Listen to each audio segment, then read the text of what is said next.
ഈ കൊയറിൽ പാടുന്ന സമയത്ത് എന്തെങ്കിലും ടൈപ്പ് ഓഫ് സ്പിരിച്വൽ ടച്ച് ഉറപ്പായിട്ടും അത് ഇപ്പോഴും നമുക്ക് കിട്ടും. പിന്നെ കൊയറിൽ കൂടിയാണ് ഞങ്ങൾ വയലിനിസ്റ്റുകൾ, പ്രത്യേകിച്ച് സെഷൻ മ്യൂസീഷ്യൻസ് കൂടുതലും പേരും വരുന്നത് കൊയർ എന്നുള്ളൊരു അന്തരീക്ഷത്തിൽ തന്നെയാണ്. കാര്യം നമ്മുടെ പാരിഷിലെ അച്ഛന്മാർ വളരെ സപ്പോർട്ടീവ് ആയിരിക്കും.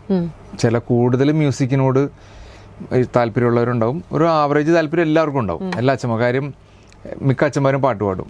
കാര്യം ഈ കുർബാനയുടെ ഭാഗമായിട്ടുള്ള മെയിൻ സംഭവം പാട്ടാണല്ലോ. അപ്പോൾ കൂടുതൽ താല്പര്യമുള്ള അച്ഛന്മാരാണ് നമ്മുടെ പാരീഷിലുണ്ടെങ്കിൽ നമ്മൾ രക്ഷപ്പെട്ടു. കാര്യം കൊയറിന് നല്ലൊരു സപ്പോർട്ട് ചെയ്യും.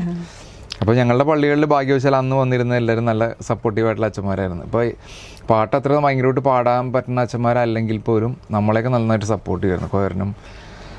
പിന്നെ എല്ലാ വർഷവും അവിടെ നിന്ന് ഒരു ടൂറ്, നമ്മുടെ കൊയർ ഗ്രൂപ്പിന് ടൂർ കൊണ്ടുപോകും, എവിടെയെങ്കിലും മൂന്നാർ അങ്ങനെയുള്ള സ്ഥലത്തൊക്കെ കൊണ്ടുപോകും. അപ്പോൾ അതൊക്കെ ഒരു വലിയ സംഭവമാണ്.